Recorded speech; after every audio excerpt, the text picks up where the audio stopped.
Pour ceux qui ne le savent pas, le travail à pied avec Bohème se fait majoritairement au clicker. Qui dit clicker dit généralement friandise. En plus d'avoir énormément fait progresser ma jument et moi dans le travail à pied, cette méthode a beaucoup consolidé et fait évoluer notre relation.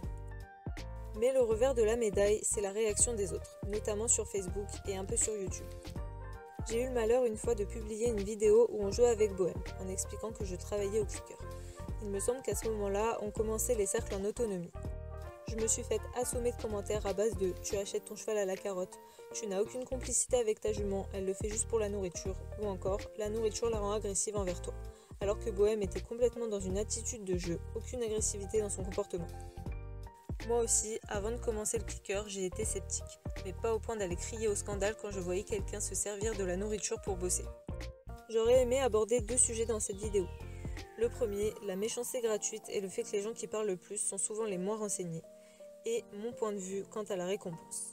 Je vais laisser le premier sujet de côté pour le moment, mais on va parler du second. Déjà, pour commencer, j'aimerais tout de suite mettre fin à un cliché. Non, ce n'est pas parce que vous travaillez avec de la nourriture en guise de récompense que votre cheval va devenir agressif ou irrespectueux. La seule raison pour laquelle un cheval est mal poli, c'est son propriétaire.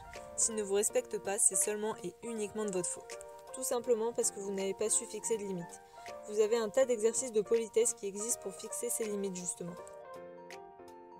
Après, chacun est libre de trouver ça ennuyant ou d'estimer qu'il vaut mieux que ces exercices-là. Libre à vous, mais il ne faut pas venir se plaindre et dégrader l'image et le travail de ceux qui en font bon usage juste parce que vous êtes incompétent. Une fois l'a priori de l'agressivité passée, reste celui de l'efficacité.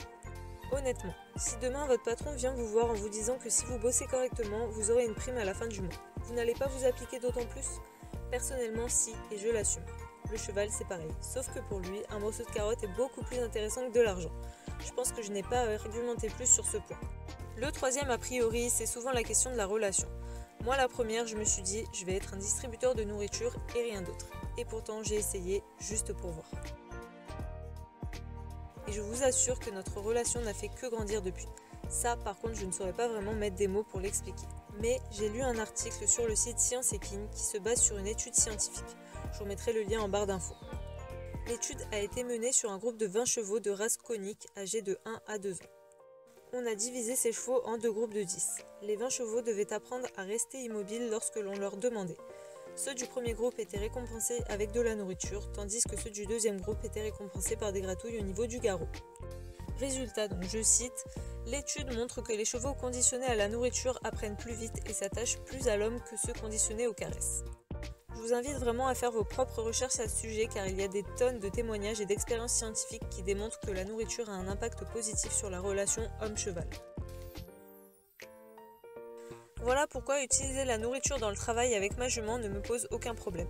Notre relation est saine et les limites bien fixées. Vraiment, j'incite chaque personne à passer au-delà des clichés et se rendre compte des choses, de se faire leur propre idée. Ici, on parle de la nourriture dans le travail, mais c'est valable pour tout. Arrêtez de suivre tout ce qui se dit. Faites-vous vos propres idées, écoutez-vous et n'ayez pas peur de ce que pensent les autres.